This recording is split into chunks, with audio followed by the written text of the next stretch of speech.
পশ্চিমবঙ্গে শুরু হতে চলেছে ভোটার তালিকা সংশোধন বা এসআইআর প্রক্রিয়া। এই এসআইআর প্রক্রিয়ায় 2002 সালের ভোটার তালিকার সঙ্গে 2025 সালের ভোটার তালিকায় ব্যাপক মিল পাওয়া গেছে বাংলার 7 জেলায়।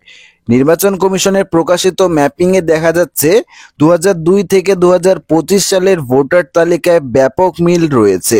তো বন্ধুরা, পশ্চিমবঙ্গের কোন 7 জেলায় ভোটার তালিকায় ব্যাপক মিল পাওয়া গিয়েছে, এই নিয়ে কি জানিয়েছে নির্বাচন কমিশন, সমস্ত কিছু একদমই ডিটেলসে আপনাদেরকে জানিয়ে দেবো এই ভিডিওটিতে। তো অবশ্যই ভিডিওটিতে আপনারা প্রত্যেকেই প্রথম থেকে শেষ পর্যন্ত সঙ্গে থাকবেন। আসন্ন বিধানসভা নির্বাচনের আগে ভোটার তালিকা সংশোধনের এসআইআর বা বিশেষ প্রক্রিয়ার প্রস্তুতি শুরু করেছে নির্বাচন কমিশন। এই প্রক্রিয়ার অংশ হিসেবে কমিশন রাজ্যের ভোটার তালিকার একটি তুলনামূলক চিত্র প্রকাশ করেছেন, যেখানে 2002 সালের তালিকার সঙ্গে 2025 সালের ভোটার তালিকার কিন্তু তুলনা করা হয়েছে।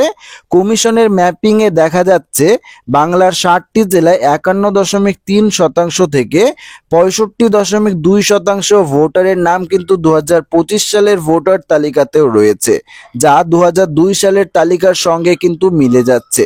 অর্থাৎ রাজ্যের অর্ধেকেরও বেশি ভোটারের নাম 2 দশকের ব্যবধানে তৈরি হওয়া তালিকায় কিন্তু বহাল রয়েছে। এই পরিসংখ্যান অনলাইনে আপলোড করা হয়েছে। এর ভিত্তিতেই আগামী বছরের নির্বাচনের জন্য একটি নতুন ও স্বচ্ছ তালিকা প্রকাশ করা হবে নির্বাচন কমিশনের পক্ষ থেকে। সবচেয়ে বেশি নাম মিলে পাওয়া গিয়েছে কালিম্পং জেলায়, যেখানে কিন্তু এই মিলের হার রয়েছে 65.2%। এরপরেই রয়েছে পশ্চিম মেদিনীপুর, যেখানে 62.9% নামের কিন্তু মিল পাওয়া গিয়েছে, এবং পুরুলিয়ায় 61.2%।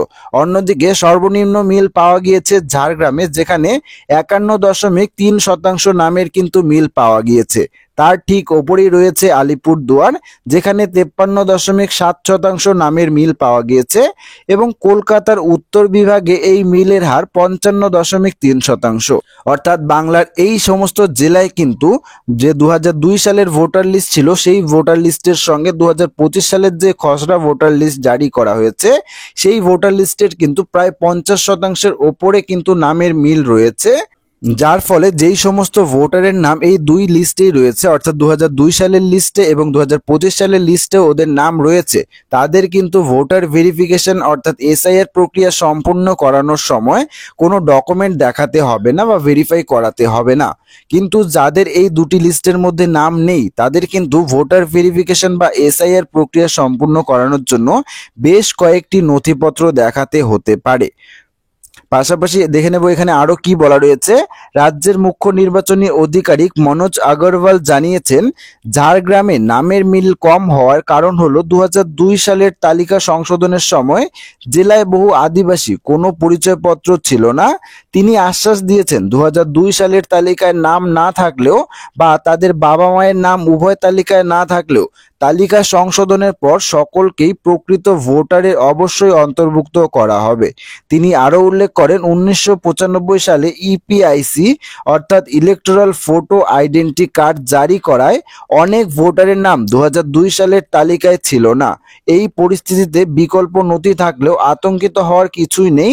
নাম মিলে গেলে সংশোধন প্রক্রিয়া কিন্তু আরো সহজ হতে চলেছে। রাজারহাটে উপনির্বাচন কমিশনার জ্ঞানেশ ভারতীয়র সঙ্গে বৈঠকে বেশ কয়েকজন ব্লক লেভেলের অফিসার অর্থাৎ বিএলও অফিসার যারা রয়েছেন, তারা জানান যে 2002 সালের তালিকায় বহু নাম সর্বশেষ ভোটার তালিকায় নেই। এই পরিপ্রেক্ষিতে কমিশন নতুন করে যাচাই প্রক্রিয়া শুরু করেছে, যাতে কোনো প্রকৃত ভোটার এই ভোটার তালিকা থেকে কিন্তু নাম বাদ না পড়ে।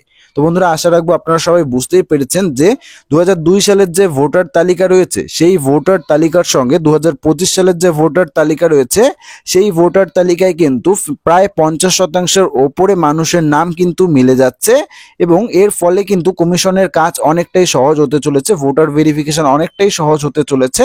তো আশা রাখবো ভিডিওটি আপনাদের সবারই ভালো লেগেছে। ভিডিওটি ভালো লাগলে ভিডিওটিতে একটি লাইক করবেন, চ্যানেলটিকে সাবস্ক্রাইব করবেন, এবং কমেন্ট বক্সে আপনাদের মতামত অবশ্যই জানিয়ে যাবেন। ধন্যবাদ।